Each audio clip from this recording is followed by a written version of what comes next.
And hello and welcome everyone. It is day 2 of the Mumpreneur online festival, and we have a very special guest presenting for us this morning. But before I introduce her, I would like to acknowledge the traditional owners of the land that I am working from today, the Mumu people of North Queensland. And I would also like to pay my respect to traditional owners past, present, and emerging right across Australia and the Torres Strait as well.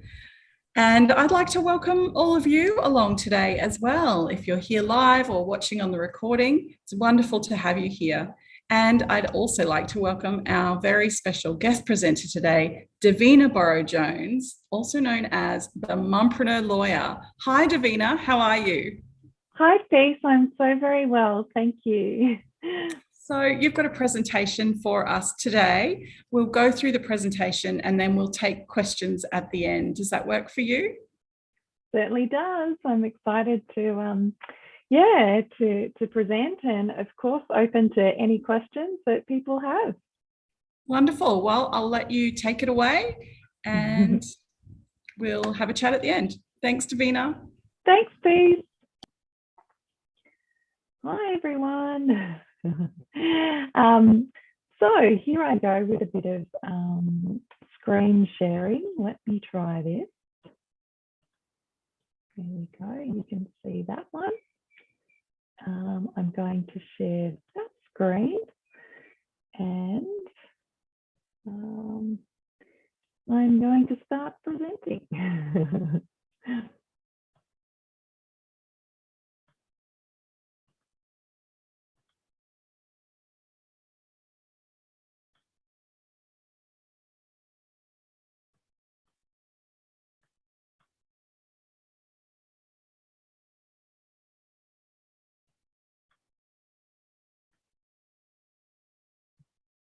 Whoa, well, that's certainly not the beginning.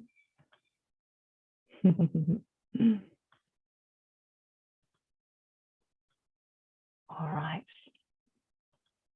Hope you're all well today and enjoying the festival. It's very exciting. And yeah, I wish I could have been there in person, but being in New South Wales obviously has meant that I'm online. Well, I wasn't at Twin Waters last week, but yeah, it's exciting to have this online festival as well. All right, so that's me, the Mumpreneur lawyer. I help mums startups with personalised legal packages. So that's really me in a nutshell. So today what we're going to talk about is why the business exists in the first place. Then we're going to talk about 5 ways to get on top of your legals. So one of the best ways I find to discuss legals as a startup is to work out, what sort of relationships you have. So you have a relationship with your business, a relationship with website visitors, a relationship with clients and customers, relationship with contractors and employees, and you also, and importantly, have a relationship with the future of your business.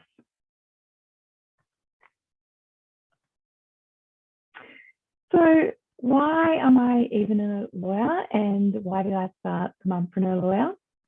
So really, I became interested in law in the 90s when it did appear very glamorous and Ally McBeal was on TV.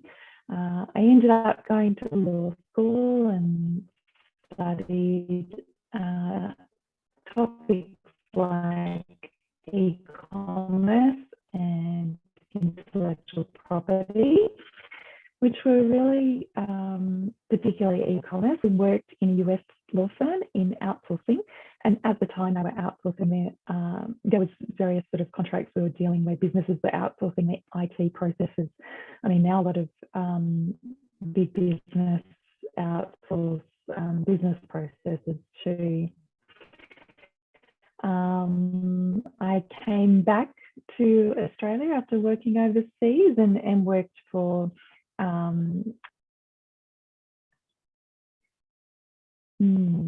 then like many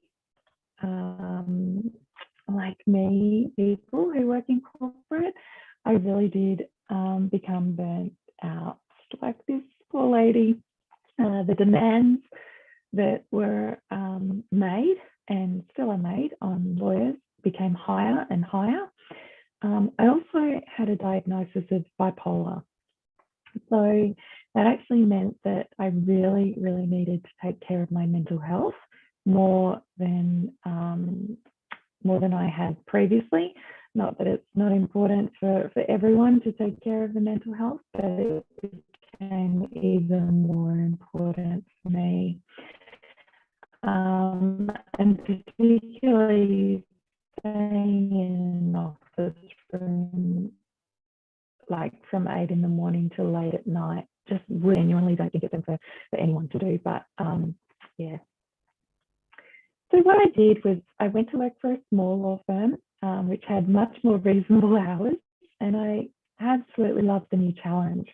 So I had I then got to work with small businesses, and they were really doing things that were so close to their hearts, and that felt liberating to me, just to deal with small business owners directly.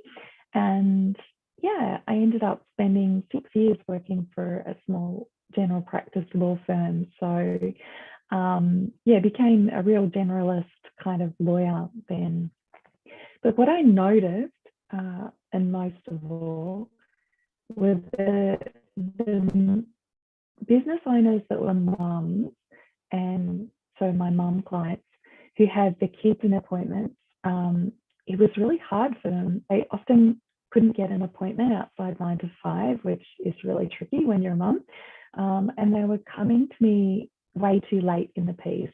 So they would come once, you know, a matter had reached a dispute stage. They really weren't being proactive about things, and were often coming when a dispute had got out of hand.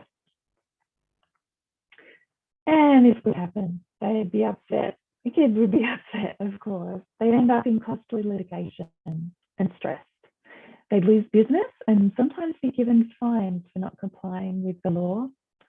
Of course, their reputations were on the line. So it was really, really upsetting for them and for me. And unfortunately, we've probably all heard stories of the demise of the business because of a legal issue or because of a dispute that just couldn't be resolved. This is a really sobering statistic. I'm not going to dwell on it, but it's worth knowing that you don't have to be a part of that, because the reason so many fail is because they fail to plan. And you really need, as part of your planning, to be doing risk assessments. And the best way to minimize risk is getting your in place. So there are definitely steps you can take to encourage the right direction for your new business and make sure that you will be successful into the future. So the real focus is on being proactive.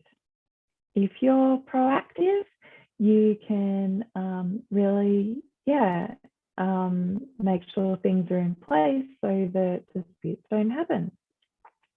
When I started up the Mumpreneur Lawyer, I really wanted to help mums startups be super proactive with their legals. But I also wanted to provide simple solutions at the start. And by doing so, I wanted to provide fixed costs, because I know budgeting properly is really super important, and particularly at the beginning. And I also wanted to enable flexible appointments so mums could still access quality advice at suitable times, perhaps when their kids are in bed. And above all, I wanted it to be personal. So perhaps when you use templates, they might not account for your unique industry or business model. They might not be up to date with legal changes. So sometimes those then can have negative consequences. So that's why I focused on providing a personalised service to make sure that I'm looking at your business in particular and how we can minimise risk for your business. So these are the 5 legal relationships that I was talking about before. So I did run over them just briefly. You can see there 5. Yeah, so it's really the best way I've found to do a bit of a legal health check, you know, a bit of an audit on what you're covering off on, and what may be a gaping hole in terms of legal risk.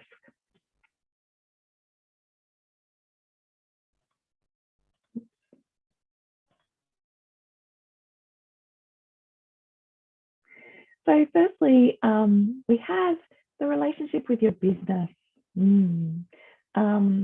So that relationship is between you personally, you as an individual, and you could be a sole trader as your business. And in that case, you're going to have income that is your personal income. The thing with being a sole trader is that you really then are personally liable for any debts of the business.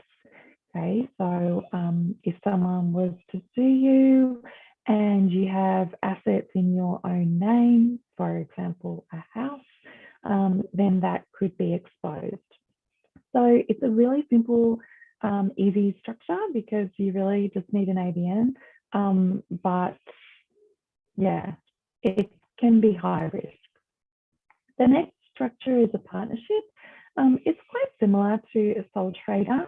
There are different types of partnerships, but for the most part, you know, a partnership does expose you to personal liability. So one of the best ways to help with a partnership is to have a partnership agreement in place. When you enter into a partnership with another person, it can be the most incredible and inspirational and exciting thing. But you really also want to plan for what happens if someone needs to exit. So what the obligations are to each other and expectations, you know, if your partner secretly thinking that they're just going to devote 2 hours a week to the business and you're thinking you'll give up your job and devote 60 hours, then that's quite a divergence in devotion to the business. So you really just want to make sure that is all set up and it's best documented in a legal agreement. So the other structure I'll raise, there are other structures like trust structures, and accountants can certainly help set up those, particularly, you know, if you have, if you want sort of tax benefits of trust structures. But I'm just going to raise the other structure in relation to companies. So often companies are set up particularly for long-term benefit to ensure that investors that come on board have a means to invest. So often an investor will be looking for a company to be set up. So yeah, so often people might come to me and they'll start off as a sole trader, but then, you know, they realize that their family home might be on the line, so they get me to set up a company, and then they're getting interest from other people, so we might develop a shareholders agreement so that they can raise money. And there's many ways you can raise money now, like with crowdfunding and other methods too. The next relationship I'm going to touch on is with your website visitors. So really, when anyone comes to your website, you're going to have various copy on your website, photos, videos, all that sort of thing. You really don't want them copying, and it's an offence to do so. And it's a good idea to alert people to your rights in that regard. You also want some disclaimers with your website visitors. So they would include things like you're not liable for if perhaps they jump on and then get a virus on their computer.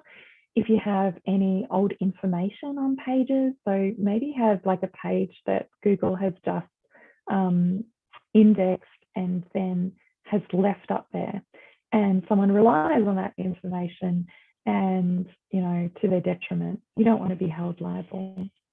Or for old links that don't work. Unfortunately, it's just kind of part of the beast if you, you know, sometimes there are old pages and old information up there.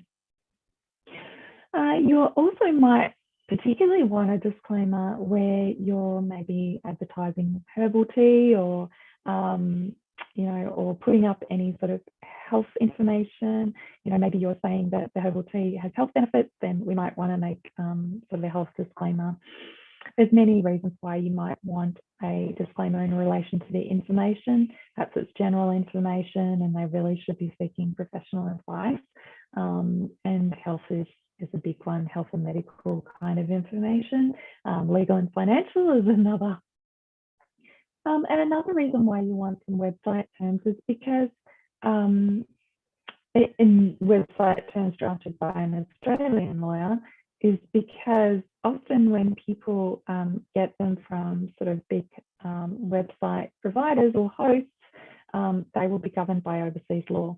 So we often see that they're governed by Californian law, which might be all right, but not really, because if there's a dispute, you have to fly across to California to help resolve that dispute.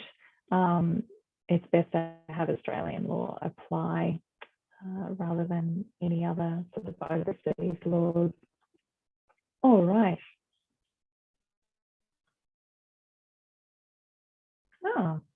So yeah, there's other things to think about when it comes to your website visitors, and they are that you may need a privacy policy. So a privacy policy really promotes trust amongst your website visitors and users.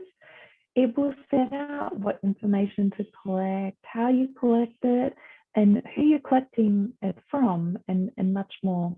It also sets out how they can access that information and correct the information. So that can become very important. Oh, I seem to have lost. Oh yeah, there we go. How they can access it and correct any of that information. Oh, what's going on here?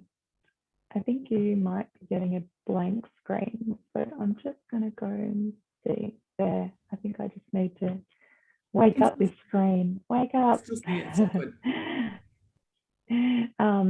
Yeah, so another thing to be wary of is the Spam Act. So when we're starting up a business, we want to get word out there.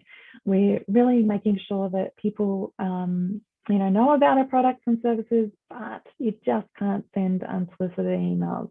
So you need people's consent whenever you're getting their email address, that you can send, say, your newsletter or advertising to them. And I mean, there's other ways you need to comply with the Spam Act. The obvious one, and you will have seen it, is a nice, really clear unsubscribe button at the bottom. Don't be too offended if someone uses it. It's there for a reason, and maybe they, you know, a big email list is great, but an email list that's going to buy your product is even better. And they unsubscribe because they're not interested. That's okay. So GDPR, what does that even mean? That's called the General Data Protection Regulations. So these are regulations that, believe it or not, we in Australia have to comply with. So whenever we collect information from an EU citizen, which could be because we have a product that or a service that is of interest to EU citizens or our clients comply with the General Data Protection Regulations. We can make sure we develop a privacy policy that complies with that, and then we need to actually comply with it. So the next relationship is a relationship with your clients and customers, without which you wouldn't have a business. So really important. So anytime you sell or buy something, you're creating a contract with your client or customer. But selling online, you can actually have it in a written agreement. So service-based businesses are used to having agreements. So perhaps, you're a marketing agency, and then you might want to have some payment terms, some terms in relation to the scope of your services, what you are and aren't going to do. If you're a marketing agency, maybe you don't do the design, or maybe you don't do copywriting. And then you want some promises from your client. So, for example, the client really needs to provide you with content that doesn't breach anyone else's copyright. So that's super important. You also you may need their logins for various accounts. So all these should be sort of addressed in an agreement with your clients. So that applies across every other industry too, not just marketing agencies, obviously. You really need tailored terms and conditions that will suit your industry and your specific circumstances. So in Australia, we have the Australian Consumer Law. It's been around for a long time now. We're pretty used to it. There are certain obligations we have as businesses to comply with the consumer laws. So, for example, as a service-based business, we need to ensure we deliver in a reasonable time. So, you can't be delivering 6 months into the future if normally it should only take a week, or in the time that we say we will. So if we say we're going to deliver within 10 days, then we want to be delivering in 10 days. And we also need to take all care and skill. So, that's a given. Obviously, you're going to deliver your services professionally. The consumer law also applies to product-based businesses, of course.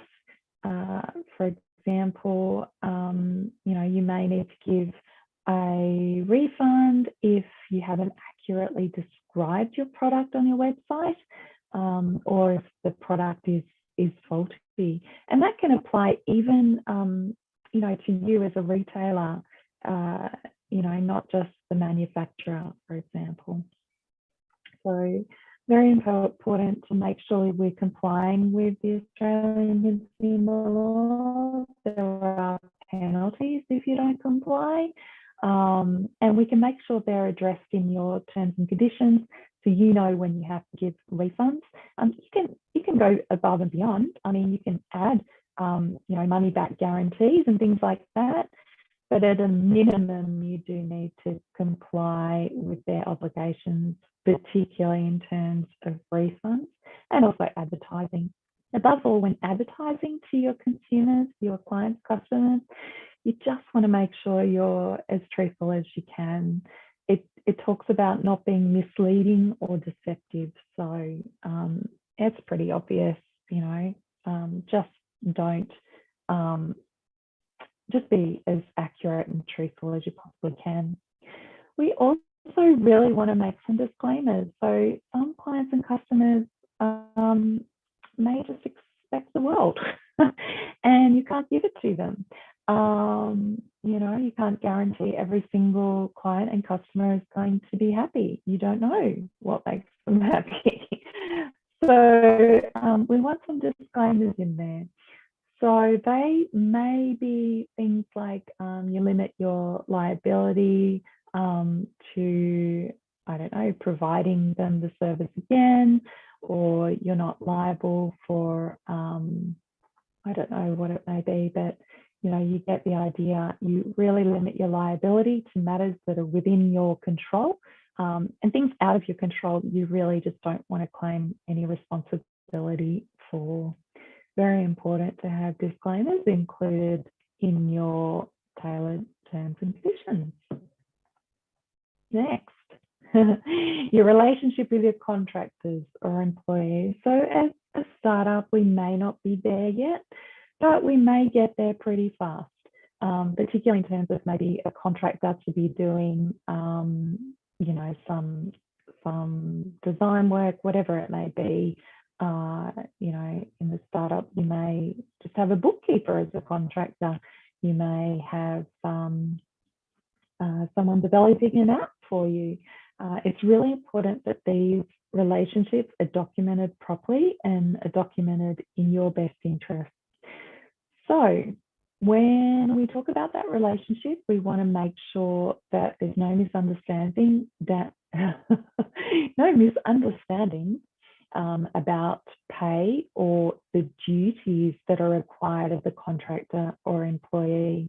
The clearer you can be about your expectations and the duties, the better. And obviously pay, should be accurate. IP rights, a big issue, particularly when it comes to contractors and contractors who are developing apps or doing copy or designs. You really, really need something in writing that confirms the ownership. Too often I've recommended an agreement. Oh, whoops, sorry guys. Recommended an agreement in relation to IP rights with a contractor, by a person who might be developing an app or something, and they want to cut costs. They've got a dirt cheap app developer, or even free, because they're doing this because of COVID. But then they run into an issue with the IP ownership of the app, or the IP ownership of the copy, or whatever it may be. And then if you don't own it, then you're really restricted about how you can use that into the future. It is really important as a startup to get that. Another area that we want to look at is confidentiality and restraint. Oh, happened again. That's funny. Anyway, I'm back. So we want to make sure that we have appropriate confidentiality provisions in our agreements with contractors or employees, and particularly restraints.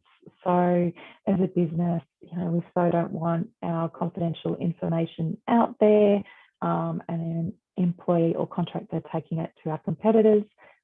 We also really want to make restraints in our contracts so that we can ensure that that information is taken seriously, and they're restrained from working with a competitor. All right. Lastly, the relationship with your future business. So we talk about planning, and we talk about planning for the future. So not just 3 or 6 months ahead, but years ahead. So, today we have a lot of value wrapped up in our business that is not visible. So it's not tangible. We can't put our hands on it. So it might be value wrapped up in a customer list, or a patent or design, copyright, a trademark, confidential information. It might be your online course, or some content or photos. It might be an Instagram content. So it used to be that, you'd have a business and you'd have all this equipment to run the business, and you'd have, all these tangible assets. Now, with sort of burgeoning online businesses, this is where the value sits in our business. So we really want to make sure we're protecting these as best as we possibly can, so that if we do get investors or even a buyer down the track, we have the rights to these things and we can assign them or sell them to the person.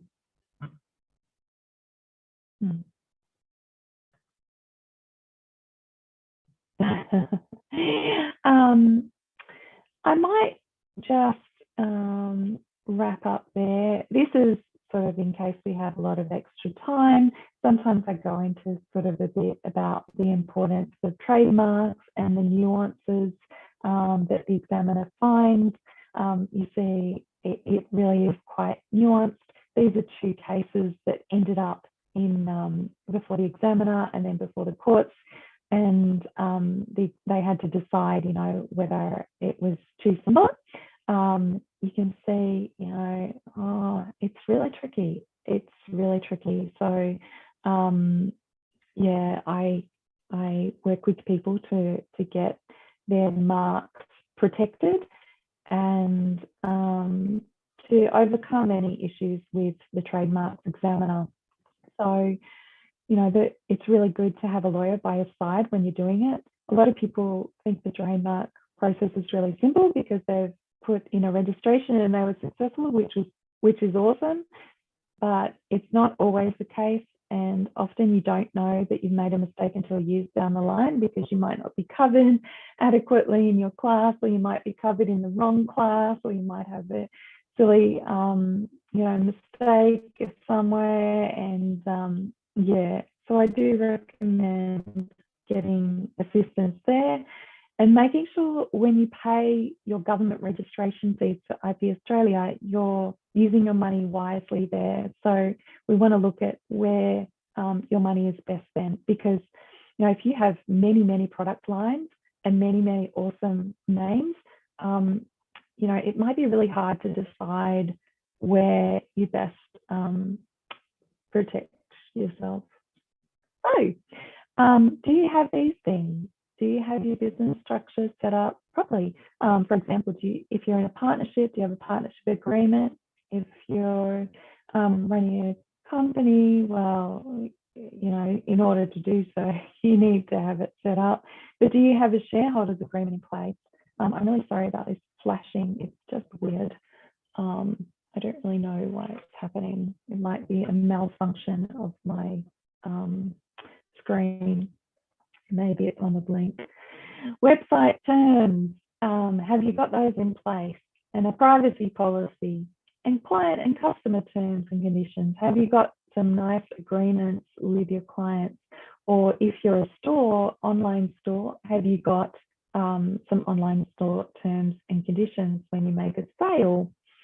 And do you have good contractor or employee agreements in place with relevant sort of confidentiality and restraint clauses? All right. And then, is your IP protected? So have you registered your trademarks? Have you got some copyright warnings where you need them? And have you got perhaps an NDA or confidentiality agreement that you can use to just indicate the seriousness of the information you're providing various parties, and including, of course, clauses in your employment and contractor agreements? So that's my offering. So I always offer fixed costs. The service is personalized or customized to your industry and your business. And I always try to make it as simple as possible, because legals really can get complex and jargon is abundant, particularly, yeah, many law firms you'll find they use jargon to the extreme. I really try to ensure that you understand what it is we're drafting. That's me, presenter, founder, solicitor director at the Mumpreneur Lawyer.